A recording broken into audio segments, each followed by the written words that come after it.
എല്ലാവരും അന്ന് ശോഭാ സുരേന്ദ്രന് വേണ്ടി മറുനാടൻ മലയാളി എല്ലാ ദിവസവും ശോഭാ സുരേന്ദ്രൻ സംസ്ഥാന പ്രസിഡന്റ് ഉണ്ടാകുമെന്ന് 2-3 തവണ വാർത്ത ചെയ്തുകൊണ്ടിരിക്കുന്ന ഒരു സമയമായിരുന്നു. അപ്പം ഞാൻ പറയുന്നത് വാർത്തയാണ്. എനിക്കിതിപ്പോൾ ശോഭാ സുരേന്ദ്രനായാലും MT രമേശ് ആയാലും കെ സുരേന്ദ്രനായാലും രാജീവ് ചന്ദ്രശേഖർ ആയാലും ഒരുപോലെ ഉള്ളൂ. പക്ഷെ എനിക്ക് എൻ്റെ ഒരു കാൽക്കുലേഷൻ ചില സോഴ്സുകളിൽ നിന്ന് കിട്ടിയ വിവരത്തിൻ്റെ അടിസ്ഥാനത്തിലാണ് ഞാൻ രാജീവ് ചന്ദ്രശേഖർ സംസ്ഥാന അധ്യക്ഷനാകും എന്ന് പറഞ്ഞത്. അന്ന് എനിക്ക് സ്ത്രീകളോട് കുശുമ്പാണ്, ഞാൻ BJPയെ തകർക്കാൻ നടക്കുന്ന ആളാണ്, അങ്ങനെ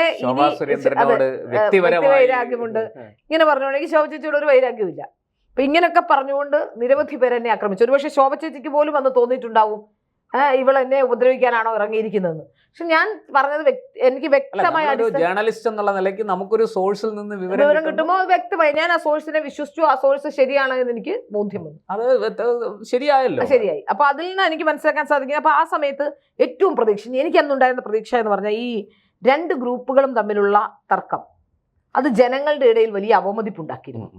ഈ നേതാക്കന്മാർ തമ്മിലുള്ള തർക്കം പല മാധ്യമങ്ങളും നേരെയല്ലെങ്കിലും പല മാധ്യമങ്ങളിലൂടെ അവനവന്റെ വാർത്ത പ്ലാൻ ചെയ്യുകയും ഓരോരുത്തരും ഓരോ നേതാക്കന്മാരെ മോശക്കാരാക്കി ചിത്രീകരിക്കുകയും ചെയ്തു. ഇപ്പൊ കെ സുരേന്ദ്രൻ എന്തൊക്കെ പറഞ്ഞാലും രാഷ്ട്രീയം അറിയുന്ന കേരളത്തിലെ ജനങ്ങൾ എന്തൊക്കെ പറഞ്ഞു, അതായത് CPM-ന്റെ ഒരു വിഭാഗം, കോൺഗ്രസിലെ ഒരു വിഭാഗവും ഒക്കെ കെ സുരേന്ദ്രൻ നല്ലൊരു നേതാവായതുകൊണ്ട് തന്നെ കെ സുരേന്ദ്രനെ പല രീതിയിലും ഇകഴ്ത്തി കാണിക്കാൻ, ഇപ്പോ നമുക്കറിയാമല്ലോ കുമ്മനം രാജശേഖരൻ വന്നു, അപ്പൊ ആരോടും ഒന്നിനും പോകുന്ന ആളല്ല രാജേട്ടൻ. പക്ഷേ രാജേട്ടനെ മോശക്കാരനാക്കി ചിത്രീകരിക്കാനുള്ള ഒരു ശ്രമം ഇവരുടെ ഭാഗത്തു നിന്നുണ്ടായി. അപ്പൊ അതേ ശ്രമം കെ സുരേന്ദ്രൻ വന്ന കാലഘട്ടത്തിലും ഉണ്ടായി. അതിന്റെ ഒപ്പം ഈ ഗ്രൂപ്പ് തർക്കവും പ്രശ്നവും കാരണം ഗ്രൂപ്പിലെ ഒരു വിഭാഗം കൂടി കെ സുരേന്ദ്രന് പലപ്പോഴും എതിരായി. BJPയിലെ തന്നെ ഒരു വിഭാഗം കെ സുരേന്ദ്രൻ ഇതുവരെ ഉണ്ടാക്കിയിട്ടുള്ള കെ സുരേന്ദ്രന്റെ ലീഡർഷിപ്പ് ക്വാളിറ്റിയോ കെ സുരേന്ദ്രന്റെ അതുവരെയുള്ള കാര്യങ്ങളെ ഒന്നും കാണുന്ന പ്രത്യേകത നല്ല ലീഡർഷിപ്പ് ക്വാളിറ്റി ഉള്ള കെ സുരേന്ദ്രൻ എന്ന നേതാവിനെ നമ്മൾ വിശകലനം ചെയ്യുമ്പോൾ ഇവിടെ ഏറ്റവും ആദ്യം നോക്കേണ്ടത് റിസൾട്ട്. അതെ, അവിടെ നോക്കുമ്പോൾ തീർച്ചയായിട്ടും BJPക്ക് ആദ്യമായിട്ട് ഇപ്പൊ രാജഗോപാൽ നേമത്തുനിന്ന് ജയിച്ചു, താമര വിരിയിച്ചു, അക്കൗണ്ട് തുറന്നു എന്നൊക്കെ നമ്മൾ പറയുമ്പോഴും അതിനകത്തൊരു രാജഗോപാലിന് വ്യക്തിഗതമായ ജനം ഒരു സഹതാപം എന്നൊക്കെ നമുക്ക് പറയാം. പക്ഷേ തൃശ്ശൂർ അങ്ങനെയല്ല. സുരേഷ് ഗോപിയുടെ ഒരു താരപ്പൊലിമ കൊണ്ട് ജയിച്ചു എന്ന് പറയാൻ പറ്റില്ല. അതിന് മുമ്പ് 2 തവണ മത്സരിച്ചിട്ടുണ്ട്. അല്ല, 75,000-ന് പുറത്ത് ഭൂരിപക്ഷം അതിനകത്തൊരു രാഷ്ട്രീയം, അതിനകത്തൊരു സംഘടനാ പ്രവർത്തനമുണ്ട്, അതിനകത്തൊരു ഒരു എന്താ പറയുക, ഈ പറഞ്ഞതുപോലെ എണ്ണയിട്ട യന്ത്രം പോലെ മിഷനറി പ്രവർത്തിച്ചിരിക്കുന്നു. ഇതെല്ലാം സത്യത്തിൽ സുരേന്ദ്രന്റെ കൂടി മിടുക്കല്ല. അതെ, തീർച്ചയായിട്ടും സംസ്ഥാന പ്രസിഡന്റിനെ ആ വിജയത്തിൽ അവകാശവാദം ഉന്നയിച്ചു. പരാജയത്തിൽ നമ്മൾ അദ്ദേഹത്തെ കുറ്റം പറയുമ്പോൾ വിജയത്തിലും അതില് മാത്രമല്ല ഒരു രാഷ്ട്രീയ വിഷയം വരുമ്പോൾ ഇപ്പൊ ഈ അടുത്ത ദിവസങ്ങളിലൊക്കെ നമ്മൾ ഈ നഗരസഭയുമായി ബന്ധപ്പെട്ട വിഷയത്തിലാണെങ്കിലും സുഗതന്റെ വിഷയത്തിലാണെങ്കിലും ഒക്കെ ഒരു സംസ്ഥാന നേതൃത്വത്തിന്റെ അഭാവം നല്ല രീതിയിൽ ഞാൻ പലപ്പോഴും ഈ വാർത്തകൾ കാണുമ്പോൾ എനിക്ക് വലിയ ഒരു കുറവ് തോന്നിയിട്ടുണ്ട്. അതായത് BJPയുടെ സംസ്ഥാന നേതൃത്വം ഈ വിഷയങ്ങളിൽ മാത്രമല്ല ശ്രീലേ, മൊത്തത്തിൽ നമ്മൾ എടുത്തു നോക്കിയാൽ ഇപ്പൊ നിയമസഭ നടന്നതാണ് ബജറ്റിനെ ഞാൻ പറയുന്നത് BJPയുടെ ഭാഗത്തു നിന്നാണ് എന്ന് പ്രേക്ഷകർ തെറ്റിദ്ധരിക്കരുത്. ഒരു പ്രതിപക്ഷ പാർട്ടി എപ്പോഴും പല്ലും നഖവും ഉപയോഗിച്ച് എതിർക്കണം. അതിനകത്ത് തെറ്റുകൾ കണ്ടെത്തി, ഞാൻ പറയുന്നത് ചുമ്മാ വെറുതെ കാടടച്ച് വെടിവെക്കരുത്, ഉണ്ടയില്ല വെടി പൊട്ടിക്കരുത്. പക്ഷേ ബജറ്റിനെ കീറി മുറിച്ച് പഠിച്ച് അതിലെ പിഴവുകൾ, അതിനകത്ത് വന്നിരിക്കുന്ന തെറ്റുകൾ, ഇതൊക്കെ ഉയർത്തി കാണിച്ചു. ഒന്നാമതെ കേരളം വലിയ സാമ്പത്തിക പ്രതിസന്ധി. അപ്പൊ ഇതെല്ലാം ഉയർത്തി കാണിച്ച് ഏറ്റവും നന്നായിട്ട് ആക്രമിക്കാൻ കഴിയുന്നത് BJP. പക്ഷേ ഈ 3 MLA-മാരും ഒന്നും ചെയ്തില്ല എന്ന് ഞാൻ പറയുന്നില്ല. പക്ഷെ MLA-മാർ മാത്രമല്ല, സംസ്ഥാന നേതൃത്വം അവരൊരു പരാജയമായിരുന്നു. സംസ്ഥാന നേതൃത്വം അതിനേക്കാൾ വലിയ പരാജയമായിരുന്നു. കാരണം ഇത് MLA-മാർക്ക് ഒറ്റയ്ക്ക് പോയി ചെയ്യാവുന്ന ഒരു കാര്യമല്ല. അവരുടെ പുറകിൽ ഒരു വലിയ ടീം ഇരുന്ന്, ഇപ്പൊ ഉദാഹരണത്തിന് ഈ ബജറ്റ് കഴിയുമ്പോൾ അറിയുന്ന ആൾക്കാരെ കൊണ്ട് പഠിക്കണം. ഒന്നും അറിയാത്ത, അത്രയ്ക്കൊന്നും ബോധവും വിവരമില്ലാത്ത നമ്മൾ പോലും അത് അനലൈസ് ചെയ്ത് പറഞ്ഞു എന്നാണ്. ഇപ്പൊ CNAG-യുടെ റിപ്പോർട്ട് വന്നു. അടുത്ത ഉദാഹരണം ഞാൻ പറയുന്നത്, CNAG-യുടെ റിപ്പോർട്ടിനകത്ത് ഇപ്പോൾ ഞാൻ വ്യക്തിപരമായിട്ട് തന്നെ ഞാൻ ധനകാര്യ വകുപ്പിൽ എനിക്ക് പരിചയമുള്ള ഒരു ഉദ്യോഗസ്ഥൻ വഴി ഇതിന്റെ ഒരു കോപ്പി നമുക്ക് ചോദിച്ചാൽ കിട്ടും. അത് ഒളിച്ചു വെക്കുന്ന ഡോക്യുമെന്റ് ഒന്നുമല്ല, ആർക്കും കിട്ടും. ഞാനൊരു മാധ്യമ പ്രവർത്തകനാണെന്നുള്ള നിലയ്ക്ക് ഞാനൊരു അപേക്ഷ കൊടുത്താൽ എനിക്ക് കിട്ടും. അപ്പൊ ഞാൻ അതിന് ശ്രമിച്ചിരിക്കുകയാണ്. കാരണം അതിനകത്ത് ഒരുപാട് കാര്യങ്ങൾ, ഒരുപാട് 1175 കോടി രൂപ പട്ടികജാതി ഫണ്ട് തന്നെ, പട്ടികജാതി പട്ടികവർഗ വികസന ഫണ്ട് തന്നെ അത് ചെലവഴിച്ചിട്ടില്ല. വകമാറ്റി ചെലവഴിച്ചിരിക്കുന്നത്, അഴിമതി അക്കമിട്ട് നിരത്തിയിരിക്കുകയാണ്. പക്ഷെ ഈ CNAG റിപ്പോർട്ട് സഭയുടെ മേശപ്പുറത്ത് വെച്ചതിന് ശേഷം BJPയുടെ ഭാഗത്തുനിന്ന് MLA മാരാകട്ടെ പാർട്ടി നേതൃത്വമാകട്ടെ, ഞാൻ പറയുന്നത് MLA മാരെ ഞാൻ കുറ്റപ്പെടുത്തി പറയുന്നില്ല, അവർക്ക് ഇതിന്റെ ഫീഡ്ബാക്ക് കൊടുക്കണം. അതെ പ്രശാന്ത്, ഇതിന്റെ പ്രശ്നം എന്താണെന്നറിയാമോ? ഒരു പക്ഷേ ഒറ്റ വാക്ക് കൂടെ പറഞ്ഞു നിർത്തട്ടെ. പാർട്ടിയിൽ നിന്ന് ഒരു ഏകോപനം ഈ കാര്യത്തിൽ ഉണ്ടായിട്ടില്ല. ഏകോപനം ഇല്ലാന്ന് മാത്രമല്ല, ഏകോപനം ഇല്ലാന്ന് മാത്രമല്ല, ഏകോപിപ്പിക്കാൻ അറിയുന്നവരുമില്ല. അതൊന്ന്. രണ്ടാമത്തെ കാര്യം, ഇപ്പോ രാജീവ് ചന്ദ്രശേഖർ മിടുക്കനാണ്. പക്ഷെ രാജീവ് ചന്ദ്രശേഖർ മിടുക്കനാകുമ്പോഴും രാജീവ് ചന്ദ്രശേഖറിന്റെ പ്രശ്നം എന്താ വെച്ചാൽ, രാജീവ് ചന്ദ്രശേഖർ നിയമസഭയിൽ കൗണ്ടർ ചെയ്യേണ്ട ആളാണ്. രാജീവ് ചന്ദ്രശേഖർ പാർലമെന്റിൽ ഇരുന്നപ്പോഴെല്ലാം മറുപടി പറയേണ്ട ആളാണ്. ഇപ്പോ ചോദ്യം ചോദിക്കേണ്ട അവിടെ ഭരണപക്ഷത്തായിരുന്നു. അപ്പൊ ഭരണപക്ഷത്ത് അഡ്മിനിസ്ട്രേറ്റീവ് കാര്യങ്ങൾ എന്തെന്ത് ചെയ്തു എന്ന് മാത്രം പറഞ്ഞാൽ മതി. പക്ഷെ അതിന് പുറകിൽ ആളുണ്ട്. അവര് സർക്കാർ സംവിധാനം അത്രേ ഉള്ളൂ. നേരെ മറിച്ച് ഇവിടെ അതല്ല. രാഷ്ട്രീയം നന്നായി അറിയണം, രാഷ്ട്രീയം ഉപയോഗിക്കണം, രാഷ്ട്രീയം നന്നായി അറിയണം. ഇപ്പൊ സംസ്ഥാന അധ്യക്ഷൻ എന്ന രീതിയിൽ അടുത്ത കാലത്ത് എപ്പോഴെങ്കിലും, ഈ അടുത്ത കാലത്തെല്ലാം ഞാൻ നോക്കുന്നത് കെ സുരേന്ദ്രനാണ് വാർത്താ സമ്മേളനം നടത്തുന്നത്. സത്യത്തിൽ കെ സുരേന്ദ്രൻ വാർത്താ സമ്മേളനം അത്ഭുതപ്പെടുത്തി. എന്തുകൊണ്ട് രാജീവ് ചന്ദ്രശേഖർ പത്രസമ്മേളനം നടത്തുന്നു? അല്ല, പ്രധാനപ്പെട്ട വിഷയങ്ങൾ അദ്ദേഹത്തിന് ഇപ്പൊ പഴയ കാര്യങ്ങൾ ചോദിച്ചാൽ ഒരുപക്ഷെ അദ്ദേഹം കേരള പൊളിറ്റിക്സ് അങ്ങനെ ശ്രദ്ധിച്ചിട്ടില്ല. അദ്ദേഹത്തിന് ഒരുപക്ഷെ സമയം കിട്ടിയാൽ ഒരു 3-4 വർഷമൊക്കെ കിട്ടിയാൽ അദ്ദേഹം പഠിച്ചതിലും മെച്ചപ്പെടാം. പക്ഷെ മെച്ചപ്പെടില്ല എന്നൊന്നും ഞാൻ പറയില്ല, കാരണം അദ്ദേഹത്തിന് ബുദ്ധിയുള്ള ആളാണ്, ബുദ്ധിയില്ലാത്ത ആളൊന്നുമല്ല. പക്ഷെ അദ്ദേഹം ഇവിടെ ആയിരുന്നില്ല, അദ്ദേഹത്തിന്റെ തട്ടകം കേരളമായിരുന്നില്ല. കേരളത്തിലെ രാഷ്ട്രീയ സാഹചര്യങ്ങളെ കുറിച്ച് അദ്ദേഹം അറിയില്ല, അദ്ദേഹത്തിന് കേരളത്തിലെ രാഷ്ട്രീയക്കാരുടെ രീതികളെ കുറിച്ച് അറിയില്ല. കേരളത്തിലെ ഒരു പൊളിറ്റിക്സ് പോകുന്ന എനിക്ക് തോന്നുന്നു ഇന്ത്യയിൽ ഏറ്റവും കൂടുതൽ പൊളിറ്റിക്കലി മോട്ടിവേറ്റഡ് ആയിട്ടുള്ള ആൾക്കാരുള്ള സ്റ്റേറ്റ് ആണ് കേരളം. അപ്പൊ അവിടെ പിടിച്ചു നിൽക്കാൻ ഒരു പ്രത്യേക മെയ്വഴക്കം, ആ മെയ്വഴക്കം ഉണ്ടെങ്കിൽ മാത്രമേ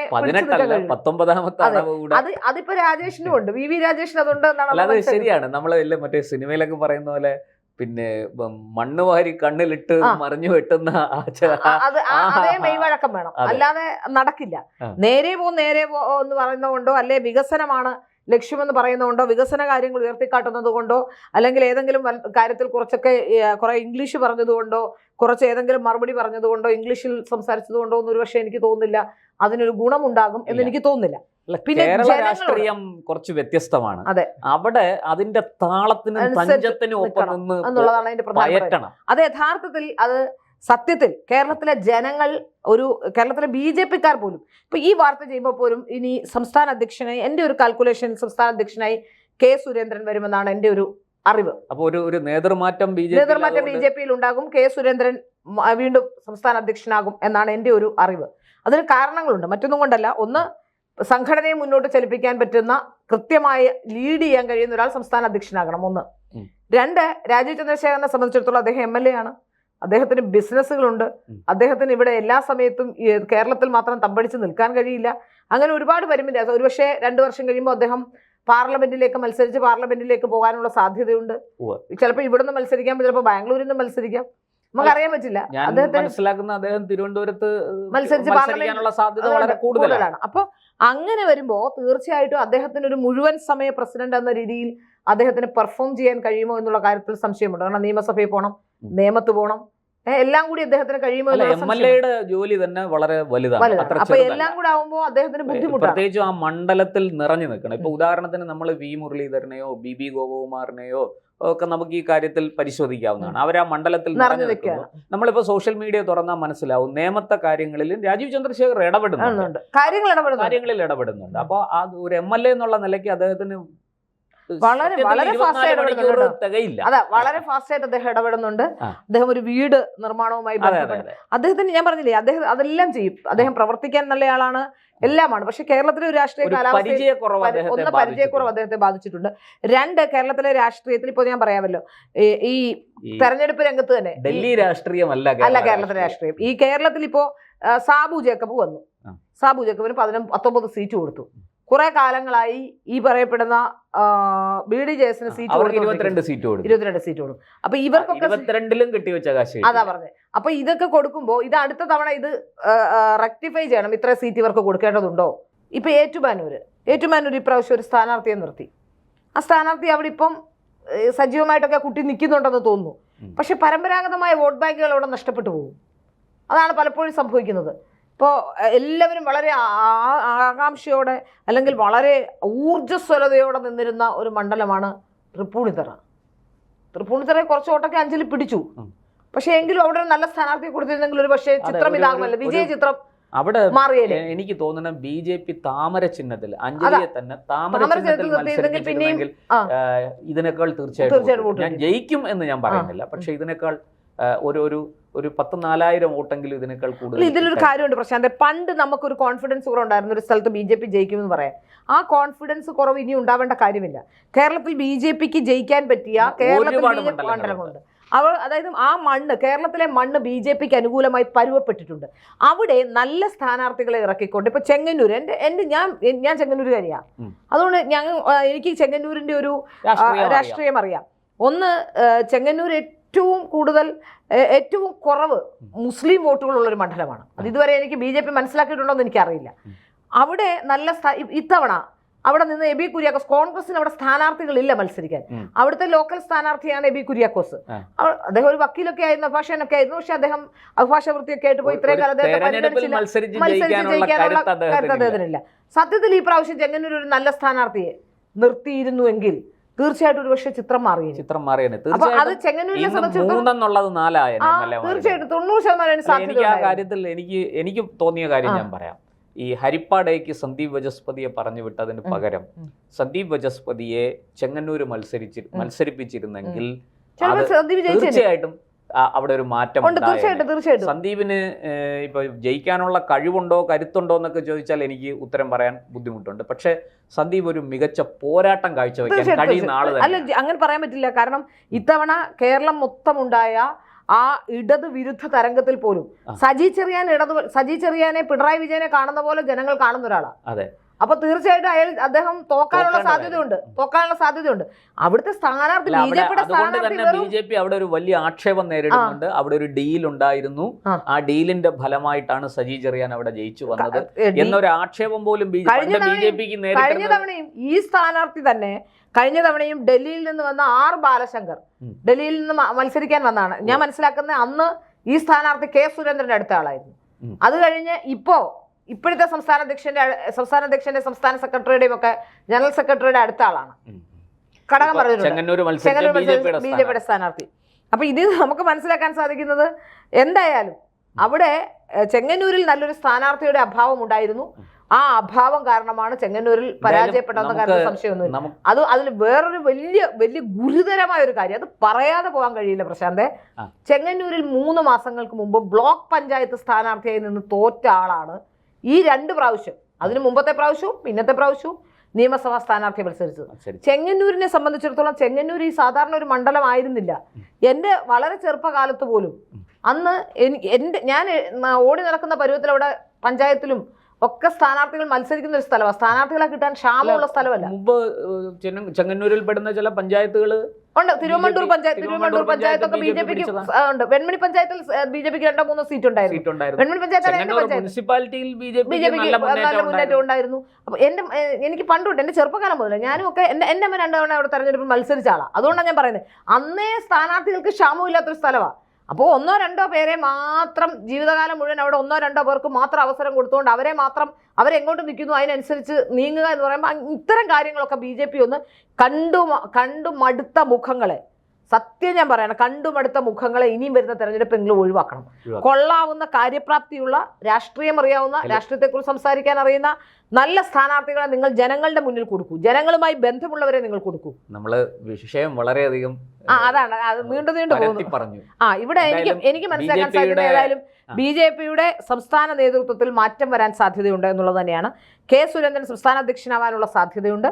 ഒപ്പം ശോഭാ സുരേന്ദ്രൻ ഏതെങ്കിലും ഒന്നുകിൽ പോഷക സംഘടനയുടെ ദേശീയ പദത്തിലേക്ക് പോകും, അല്ലെങ്കിൽ BJPയുടെ സംസ്ഥാന ബി.ജെ.പിയുടെ ദേശീയ വൈസ് പ്രസിഡന്റ് ആവാനുള്ള സാധ്യതയുണ്ട് എന്നാണ് ഞാൻ മനസ്സിലാക്കുന്നത്. ഇപ്പൊ ബാക്കിയുള്ളവരൊക്കെ MLA നീക്കുപോക്കുകൾ. കാരണം സ്വാഭാവികമായി സുരേന്ദ്രൻ സംസ്ഥാന പ്രസിഡന്റായി വന്നാൽ തീർച്ചയായിട്ടും പകരം ആരെങ്കിലും ഒക്കെ മാറ്റം ഉണ്ടാകാനുള്ള സാധ്യതയുണ്ട്. സംസ്ഥാന പ്രസിഡന്റ് മാറുമ്പോൾ സ്വാഭാവികമായി മാറും. അത് മാത്രമല്ല, ഈ തെരഞ്ഞെടുപ്പിനോടനുബന്ധിച്ചുണ്ടായ ചില പ്രശ്നങ്ങൾ കൂടി അതിന് കാരണമായിട്ടുണ്ട്. പല പരാതികളും കേന്ദ്ര നേതൃത്വത്തിന്റെ മുന്നിലെത്തിയിട്ടുണ്ട് എന്നാണ് എനിക്ക് മനസ്സിലാക്കാൻ സാധിക്കുന്നത്. ചില നേതാക്കന്മാർ ഈ തെരഞ്ഞെടുപ്പിനെ അവരുടെ സാമ്പത്തികം വർദ്ധിപ്പിക്കാനുള്ള ആയുധമാക്കി മാറ്റുകയും കോടികളുടെ ആസ്തി ഉണ്ടാക്കുകയും ചെയ്തു എന്നാണ് മനസ്സിലാക്കുന്നത്. ചില നേതാക്കന്മാർ അവരുടെ ഹൗസിംഗ് ലോൺ അടക്കം 54 ലക്ഷം 55 ലക്ഷമൊക്കെ ഹൗസിംഗ് ലോൺ അടച്ചു തീർത്തു. അതുപോലെ ചില ലോണുകൾ, അതിന് മുമ്പുണ്ടായിട്ടുള്ള ലോണുകളൊക്കെ അടച്ചു തീർത്തു, കാറ് വാങ്ങിച്ചു. അങ്ങനെ കോടികളുടെ ആസ്തി തെരഞ്ഞെടുപ്പിൽ മത്സരിക്കാത്ത ചിലരും ഓഫീസിന്റെ ചുമതല ഉണ്ടായിരുന്നവരും ഒക്കെ ചേർന്ന് ഇത്തരത്തിലുള്ള വലിയ രീതിയിലുള്ള തട്ടിപ്പ്. ഈ രാജീവ് ചന്ദ്രശേഖരനെ സംബന്ധിച്ചിടത്തോളം അദ്ദേഹത്തിന് ആരുടെയും പണം വേണ്ടാത്തതുകൊണ്ട് അദ്ദേഹം ഈ പണത്തെക്കുറിച്ച് വലിയ കോൺഷ്യസ് അല്ല. പിന്നെ സംസ്ഥാന ഓർഗനൈസിംഗ് സെക്രട്ടറി ഇപ്പോൾ ഇല്ല. അപ്പം BJPയിൽ തന്നെയുള്ള ഒരാൾക്കാണ് ചുമതല, സംഘടനാ ചുമതല. അപ്പം അങ്ങനെയുള്ളവർക്ക് ഈ പണം എങ്ങനെ വേണമെങ്കിലും കൈകാര്യം ചെയ്യാനുള്ള അവസരമുണ്ട്. പല ജില്ലകളിൽ നിന്നും ഇത് സംബന്ധിച്ച് പരാതികൾ കേന്ദ്ര നേതൃത്വത്തിൻ്റെ മുന്നിലെത്തിയിട്ടുണ്ട്. കൃത്യമായ എവിഡൻസുകൾ പലരുടെയും കയ്യിലുണ്ട്. ആ എവിഡൻസുകളൊക്കെ കേന്ദ്ര നേതൃത്വത്തിന് മുന്നിലെത്തിയിട്ടുണ്ട് എന്നാണ് മനസ്സിലാക്കാൻ സാധിക്കുന്നത്. ചില എവിഡൻസുകളൊക്കെ എൻ്റെ കയ്യിലും ഉണ്ട്. അതൊക്കെ എത്തേണ്ടിടത്തൊക്കെ എത്തിയിട്ടുണ്ട്. ഏതായാലും ഒരു കാര്യം മനസ്സിലാക്കാൻ സാധിക്കുന്നത് ഇതിന് മാറ്റം വരാനുള്ള സാധ്യതയുണ്ട് എന്ന് തന്നെയാണ്. സംഘടനയെ നശിപ്പിക്കാതെ വരുന്ന തിരഞ്ഞെടുപ്പിലെങ്കിലും സംഘടനയെ നല്ല നേതൃത്വ ഗുണമുള്ളവരെ കൊണ്ടുവന്ന് ലോക്സഭാ തെരഞ്ഞെടുപ്പാണ്. ലോക്സഭാ തെരഞ്ഞെടുപ്പും ചിലപ്പോൾ ഒരുപക്ഷെ നിയമസഭയും കൂടി ഒന്നിച്ചുണ്ടാകാൻ സാധ്യതയും പോലും ഉണ്ട്, കൽപ്പിക്കപ്പെടുന്നുണ്ട്. എന്തായാലും ഇനിയുള്ള തെരഞ്ഞെടുപ്പുകളിൽ കൂടുതൽ മെച്ചത്തോടെ പോകണമെങ്കിൽ നല്ലൊരു ടൈറ്റായ ഒരു ഭരണ സംവിധാനം വേണം. ഇപ്പോൾ നമ്മളിത് പറയുമ്പോൾ പലരും ചോദിക്കും, രാജീവ് ചന്ദ്രശേഖർ വന്നതിൽ പിന്നല്ലേ BJPക്ക് സീറ്റ് കിട്ടിയെന്ന്. BJPക്ക് സീറ്റൊക്കെ രാജീവ് ചന്ദ്രശേഖർ വന്ന ശേഷം കിട്ടിയത് കഴിഞ്ഞ കുറേ വർഷങ്ങളായി അവിടെ തന്നെ നിന്നും. ഇത് രാജീവ് ചന്ദ്രശേഖറിന്റെ ഒരു മികവാണെന്ന് എനിക്ക് പറയാൻ കഴിയില്ല. നേമത്ത് നേരത്തെ കൂട്ടായ പ്രവർത്തനമാണ്. നേമത്ത് നേരത്തെയും മത്സരിച്ച് ജയിച്ചിട്ടുണ്ട് ഒ രാജഗോപാൽ അടക്കമുള്ള. അതിന് വിജയത്തിനോട് അടുത്തെത്തിയിട്ടുണ്ട്. ചാത്തന്നൂരിൽ ഗോപകുമാർ 10-15 കൊല്ലമായി അവിടെ തന്നെ നിന്ന് പ്രവർത്തിക്കുകയാണ്.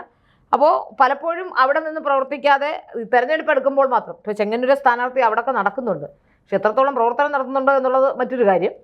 പിന്നെ നമ്മൾ എല്ലാം പറയുമ്പോൾ പറയണമല്ലോ, ചിലർക്ക് അത്രത്തോളം തുമ്പിയെ കൊണ്ട് കല്ലെടുപ്പിക്കരുത്. ഞാൻ പറഞ്ഞ പല സ്ഥാനാർത്ഥികളും തുമ്പികളായിരുന്നു. ആ തുമ്പികളെ കൊണ്ട് കല്ലെടുപ്പിക്കുകയായിരുന്നു ചെയ്തുകൊണ്ടിരിക്കുന്നത്. അപ്പോൾ അതുകൊണ്ട് ദയവ് ചെയ്ത് പറയാനുള്ള, തുമ്പിയെ കൊണ്ട് കല്ലെടുപ്പിക്കുമ്പോൾ ആ കല്ലെടുക്കാനുള്ള കപ്പാസിറ്റി അവർക്ക് ഉണ്ടാവില്ല. അപ്പോൾ നന്നായി ആലോചിച്ച് നല്ല സ്ഥാനാർത്ഥികളെ മുന്നോട്ട് വെച്ചുകൊണ്ട് വരുന്ന തെരഞ്ഞെടുപ്പിലൊക്കെ BJP മുന്നോട്ട് പോകാമെങ്കിൽ തീർച്ചയായിട്ടും BJPക്ക് ജയിക്കാനുള്ള സാധ്യതയുണ്ട്. സുരേന്ദ്രൻ നല്ലൊരു അഡ്മിനിസ്ട്രേറ്റർ ആയിരുന്നു. അന്ന് ഗ്രൂപ്പിസം കാരണം സുരേന്ദ്രൻ ഒരുപാട് പേരുദോഷം കേൾക്കേണ്ടി വന്നിട്ടുണ്ട്. പക്ഷേ എങ്കിൽ പോലും സുരേന്ദ്രൻ നേരിട്ട തെരഞ്ഞെടുപ്പുകളിലെല്ലാം സുരേന്ദ്രൻ വളരെ ഭംഗിയായി തന്നെ സംഘടനാ സംവിധാനത്തെ കൊണ്ടുപോയിട്ടുണ്ട്. ചില പ്രശ്നങ്ങളൊക്കെ ഉണ്ടായിരുന്നു. സുരേന്ദ്രൻ ഇനി ഒരു സംസ്ഥാന അധ്യക്ഷനായി വന്നാൽ സുരേന്ദ്രനോട് പറയാനുള്ളത്, ഇനി സംസ്ഥാന അധ്യക്ഷനായി വന്നാലും സുരേന്ദ്രൻ ആ പഴയ രീതിയൊക്കെ മാറി സുരേന്ദ്രൻ്റെ കൂടെ നടക്കുന്ന ഒരു വെട്ടുക്കിളി കൂട്ടങ്ങളുണ്ട്. ആ കൂട്ടങ്ങളെയൊക്കെ ഒന്ന് ഒതുക്കി ആവശ്യമുള്ളവരെ കൂടെ കൊണ്ടു നടന്ന് ആവശ്യമുള്ള പോലെ പ്രവർത്തിച്ച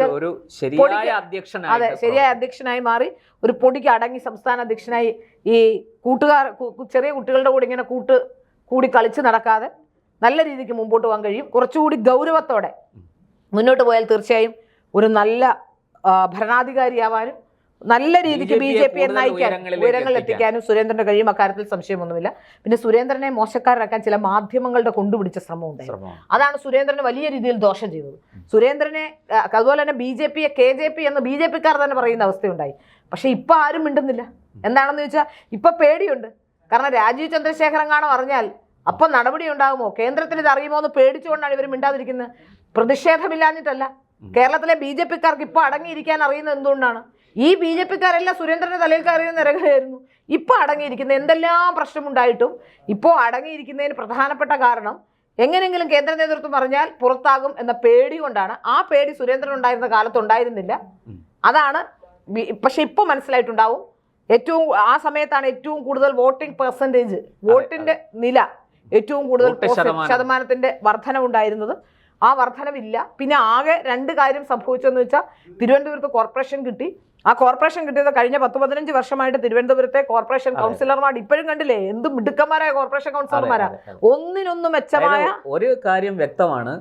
BJP അധ്വാനിച്ചാൽ കേരളത്തിൽ ഫലമുണ്ടാകും. തിരുവനന്തപുരത്ത് തന്നെ എത്ര പേരാ? തിരുവനന്തപുരത്ത് തന്നെ ഇവിടെ 45-50 പേര് ഒന്നിനൊന്നും മെച്ചപ്പെട്ട നിൽക്കല്ലേ ഈ ആൾക്കാർ. അവരെയൊക്കെ വളർത്തിയെടുത്താൽ എന്തായിരിക്കും കേരളത്തിന്റെ അവസ്ഥ? നമുക്ക് നമ്മുടെ ചർച്ച 140 മണ്ഡലങ്ങളിൽ ഏതാണ്ട് 40ഓളം മണ്ഡലങ്ങളിൽ അല്ലെ 50ഓളം മണ്ഡലങ്ങളിൽ മത്സരിക്കാനുള്ള സ്ഥാനാർത്ഥികൾ തിരുവനന്തപുരത്ത് തന്നെയുണ്ട്. ഇനിയും പുറത്തു നിൽക്കുന്നവർ വേറെയും. നമ്മുടെ ചർച്ച വൈൻഡപ്പ് ചെയ്യാനുള്ള സമയം. അതുകൊണ്ടാണ് എനിക്ക് മനസ്സിലാവുന്നത്, ഞാനത് പറയുന്നത് തീർച്ചയായിട്ടും നേതൃമാറ്റം ഉണ്ടാവും. BJPയുടെ സംസ്ഥാന അധ്യക്ഷനായി കെ സുരേന്ദ്രൻ തന്നെ വരാനുള്ള സാധ്യതയുണ്ട്. കാത്തിരിക്കാം. BJPക്കുള്ളിൽ എന്താണ് സംഭവിക്കുന്നതെന്ന് നോക്കാം. നന്ദി, നമസ്കാരം.